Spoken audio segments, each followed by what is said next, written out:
네, 여러분 반갑습니다. 선교와 건강한 교회 세움에 대해서 살펴보고 있습니다.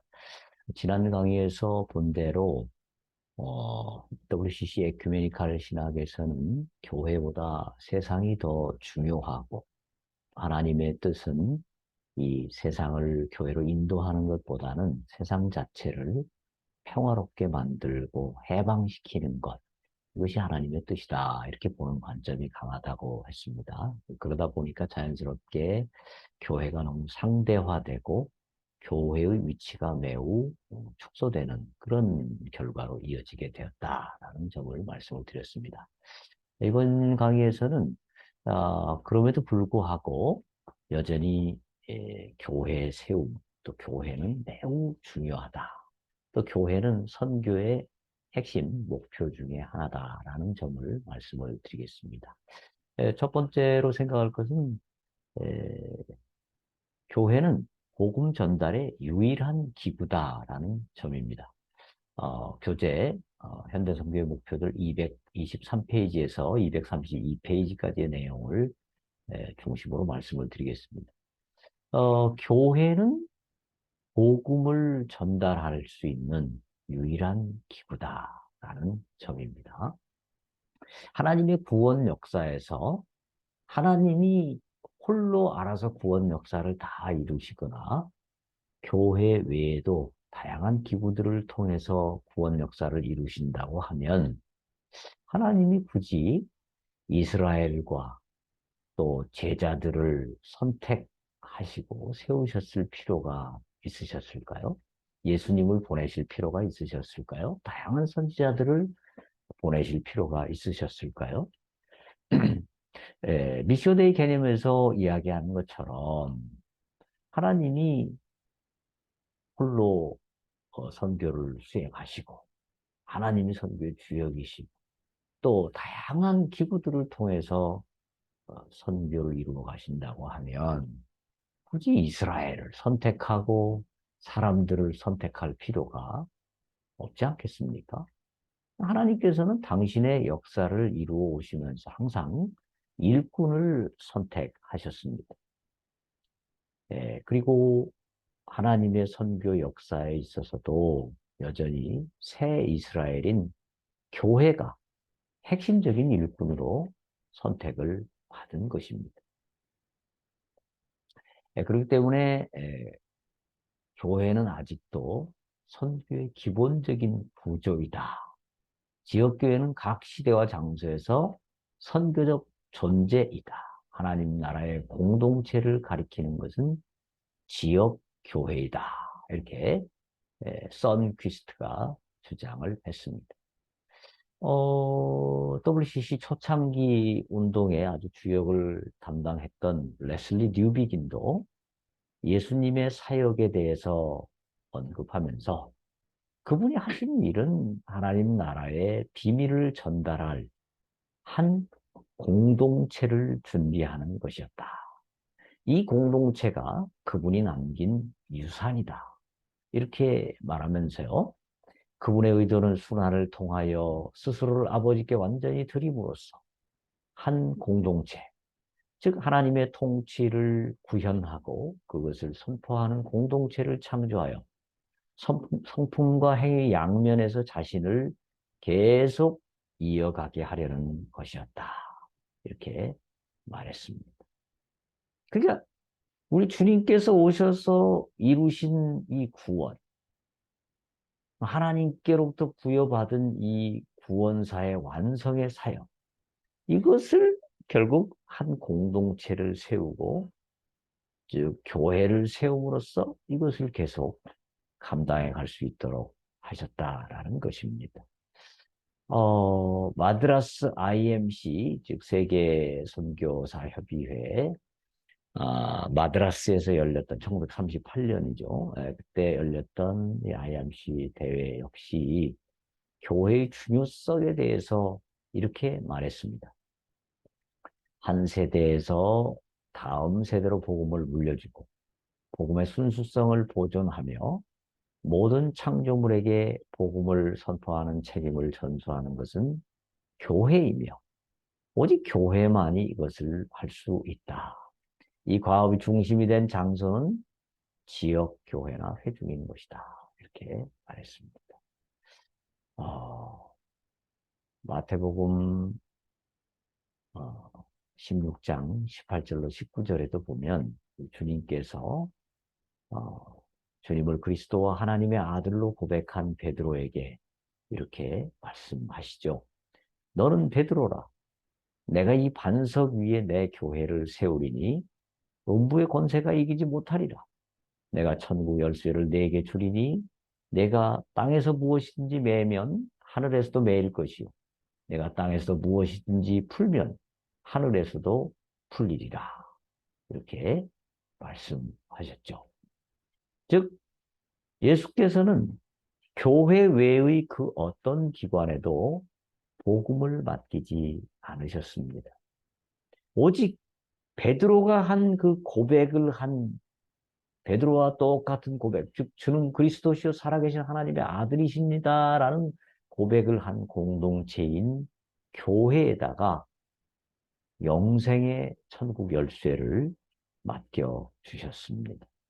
세상의 다양한 복지기관, 주민행정센터, 환경단체, 인권단체, 노동운동단체, 상담소, 많은 기구들이 있지만 그런 단체들의 영생을 얻게 하는 구원의 복음을 맡기시지 않으셨습니다. 교회 외에 그 어떤 단체도 복음 전도를 수행하는 기구가 있을까요? 없습니다.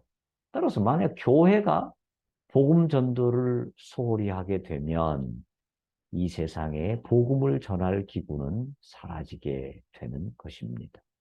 그 어떤 기관도 교회 대신 복음 전도를 하지 않습니다. 다른 운동들은 세상의 다양한 기구들도 할 수 있지만 복음을 전할 기구는 오직 교회만 있는 것입니다.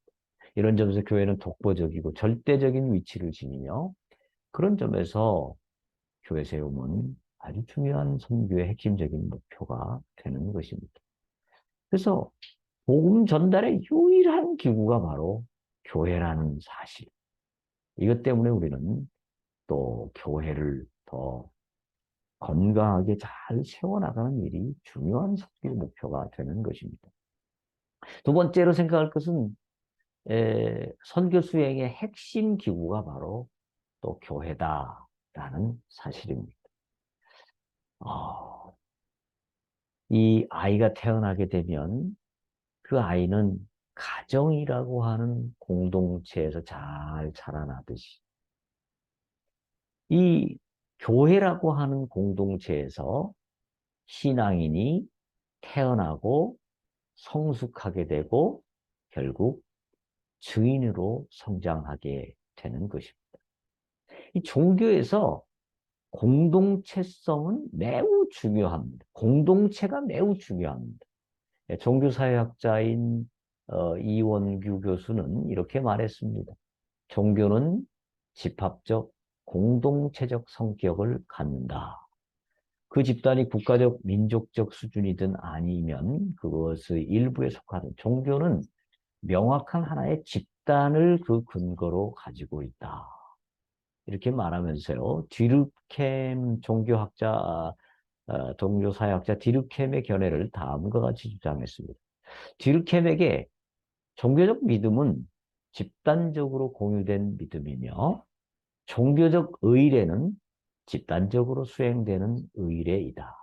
따라서 종교는 철저하게 공동체적 성격을 띈다. 종교의 공동체성은 종교가 특히 집합적 흥분을 일으킬 때에 강화되는 경향이 있다. 즉 종교는 집중화된 집합적 활동의 강하고 전율하며 흥분되는 분위기에서 생겨나기 쉽다는 것이다. 따라서 뒤르켐에 따르면 신자들의 공동체 없이 종교가 있을 수 없고 마찬가지로 종교 없이 인간 사회가 있을 수 없다. 이렇게 말했습니다. 한마디로 종교라는 것은 공동체가 필요한 것이고 이 공동체가 하는 것이 바로 선교지 않습니까? 우리 교회가 하는 것이 바로 선교지 않습니까? 그렇기 때문에 이 신자들이 신앙을 갖게 되고 신앙을 유지하고 성장시키는 것은 바로 교회라는 공동체이기 때문에 교회가 없으면 신자도 없고 그리고 이 교회가 없으면 선교도 불가능해지는 것입니다. 그런 점에서 교회는 매우 중요한 선교의 핵심 기구다라는 사실을 우리가 잊어서는 안 되겠습니다. 또 교회가 선교의 역할을 감당할 때 역시 교회가 그 일을 가능하게 하는 것입니다. 에큐메니컬 WCC 신학은 보통 복음주의 교회들은 구령과 교회 성장에만 매달리고 에큐메니컬 신학을 따르는 교회들은 사회봉사와 사회변혁에 기여한다. 이렇게 생각하는 경향이 많습니다. 이런 관점에서 보다 보니까 전통적인 복음주의 교회는 매우 이기적이고 아주 배타적이다 이렇게 보고 에큐메니컬 신학을 따르는 교회들은 매우 이타적이고 헌신적이다 이렇게 평가하는 경향이 강합니다. 그런데요, 현실적으로 나타나는 결과는 그 반대인 경우가 많습니다. 전통적인 복음주의 경향의 교회들이요, 구령을 강조하고 교회를 강조하기 때문에 교회가 건실하게 성장되면서 교회가 능력이 있으니까 주변을 향한 봉사에도 매우 열정적인 참여를 하는 경우가 많습니다. 실제적으로 미국에도 보면요. 주변의 어려운 이웃들을 돕고 주변에 좋은 문화를 펼쳐나가면서 그 지역사회를 바꾸는 것은 복음주의적인 경향의 교회들입니다. 왜냐하면 그 교회들은 역량이 있기 때문입니다. 반면에 에큐메니칼 성향의 교회들은 할수록 교회가 어려워집니다. 제가 말씀드렸지 않습니까? 전도를 굉장히 부정적으로 보고 하나님의 관심은 교회가 아니라 세상이다. 세상을 평화롭게 만드는 게 교회의 주된 과제다. 뭐 이런 것만 강조하니까 교회가 건강하게 성장되기가 어렵죠. 그래서 이 에큐메니컬 경향의 교회들이 뭐 세계 평화, 세계 섬김 이런 그 립 서비스는 많이 하는데 실제 지역 사회에서 봉사를 잘 못하게 됩니다. 왜냐하면 교회가 약화되니까, 교회가 너무너무 약하니까요. 예, 목회자 사례비 줄 돈도 없고 교회 전기세 낼 돈도 없어지는 이런 것이기 때문에 이런 상황이기 때문에 지역사회 봉사를 잘 못합니다. 교회의 사회적 책임이라는 것은 적어도 교회가 존재할 때 그리고 교회가 존재하는 것을 넘어서서 사회적 책임을 감당할 수 있는 능력이 있을 때 할 수 있는 것 아니겠습니까? 네. 이 이원규 교수가 성령운동을 하는 교회들이 지역사회를 위해서 어떤 기여를 하고 있는지 다음과 같이 말했습니다. 성령운동 교회들은 급격한 사회 변동의 시기에 변화에 적응하지 못하거나 감당하지 못하는 사람들에게 하나의 도피처 또는 안식처를 제공한다. 우선 그 교회들은 잃어버린 가족과 공동체의 의미를 제공한다. 여기에 이해와 돌봄과 나눔이 있다. 도시를 뒤덮고 있는 판잣집과 오두막집의 광대한 바닥에서 인간 공동체를 추구하는 유일한 것은 성령 운동을 하는 교회들이다. 신자들의 친교는 커다란 가족 모임에 비교될 수 있다. 이런 의미의 가족과 친교는 새로운 교회에 대하여 커다란 매력을 느낄 수 있게 한다. 이렇게 말했습니다. 이렇게 성령 운동을 하는 교회들, 복음주의 교회들이 건강하게 성장하는 데 비하여 에큐메니컬 경향의 교회들은 자꾸 교회가 약화되면서 사회를 섬기고 사회를 변혁시키는 일은 거의 뭐 허울 좋은 부호에 불과한 이런 경향을 보입니다. 이런 점에서 레슬리 뉴비기는 말하기를 살아있는 교회가 없이는 복음 전도와 사회 참여 모두 불가능하다. 또 정의와 평화를 도모하는 특정한 프로젝트가 아무리 훌륭하고 유망하다 할지라도 이게 복음과 동일시될 수는 없다. 이런 점을 강조한 바 있습니다. 결국 선교의 목표를 전통적인 구력으로 잡든지 또는 에큐메니칼 진영에서 말하는 것처럼 인간화와 세상 섬김으로 잡든지 결국 교회가 없이는 안 된다라는 것입니다. 네. 그래서 건강한 교회 세움, 또 교회는 선교에 있어서 매우 중요한 목표가 될 수밖에 없다라는 것입니다. 세 번째 생각할 점은 교회는 연약성에도 불구하고 하나님에 의해서 구원 역사의 핵심 기구로 택함받은 기구다라는 사실입니다. 에큐메니칼 진영의 관점에서 볼 때, 교회들이 문제가 많죠. 개교회주의, 세속주의, 물량주의, 정복적 선교와 목회, 각종 비리 등 비윤리적인 모습 많이 있습니다. 교회는 이런 문제 지적을 겸허하게 받아들이고 뼈를 깎는 갱신의 노력을 기울여야 할 것입니다. 교회가 정말 윤리적으로 바로 서지 못하고서는 선교, 복음 전도를 제대로 감당하기 어렵고 그렇게 되면 교회가 든든히 설 수 없고 그러면 선교가 어려워지는 것은 당연한 일입니다. 그런데 교회가 윤리적 과제, 잘 감당하는 건 매우 중요하지만 또 그렇다고 해서 에큐메니칼 진영에서처럼 교회의 그 정체성을 약화시키는 것, 이것도 또 위험한 일이 아닐 수 없습니다. 아, 교회는 세상적으로 볼 때 연약한 사람들, 자격 미달이 된 사람들, 심지어 범죄자나 낙오자 같은 사람들도 올 수 있습니다. 바울은 고린도 교인들을 향해서 고린도전서 1장 26절에 이렇게 말씀하죠. 형제들아 너희를 부르심을 보라. 육체를 따라 지혜로운 자가 많지 아니하며 능한 자가 많지 아니하며 문벌 좋은 자가 많지 아니하도다. 그것이 그 고린도 교회를 이룬 성도들 가운데 세상적으로 볼 때 참 문제 있는 사람들이 많이 있었다라는 것입니다. 세상에 아주 약한 자, 주변인들 또는 뭐 심지어 범죄자들 있을 수 있습니다. 그 사람들이 많이 모이면 당연히 문제들도 많이 발생될 수 있습니다.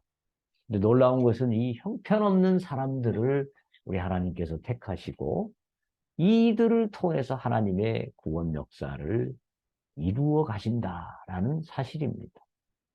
이런 점에서 교회는 교회 자체가 온전하기 때문에 존귀하다라기보다는 하나님의 택하심과 하나님의 인도하심과 하나님이 함께 하심 때문에 존귀한 것이라고 봐야 할 것입니다.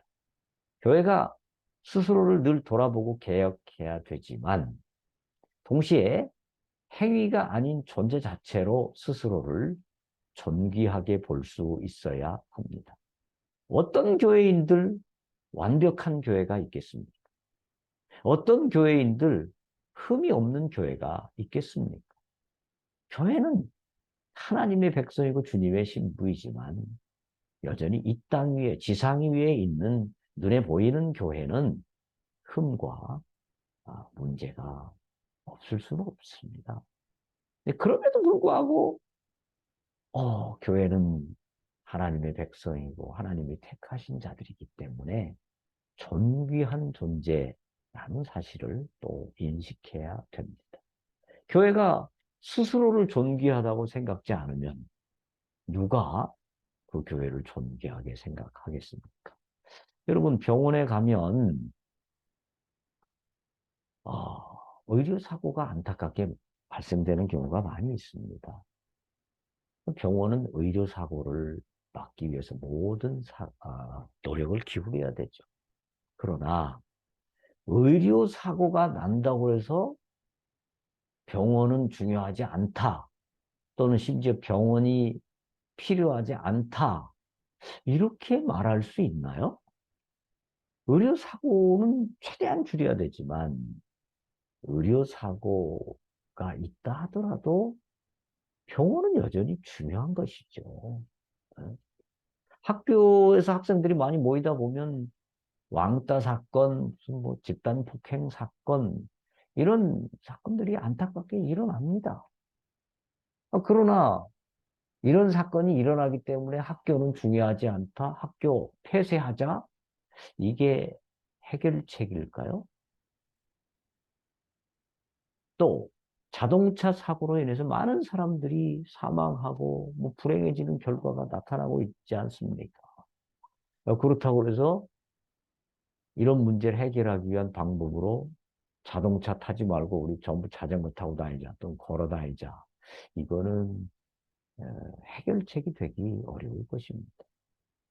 마찬가지로 교회가 선교를 수행하면서 많은 문제를 발생시키지 않아야 되겠지만 인간인지라 또 문제가 발생된다 하더라도 그것 때문에 선교의 목표 자체를 변경하고 교회 위상 자체를 세상의 다양한 기구들과 동일한 기구로 상대화시키거나 뭐 교회가 더 이상 중요하지 않다라고 말하는 것은 결코 바른 해결책이라고 보기 어렵습니다.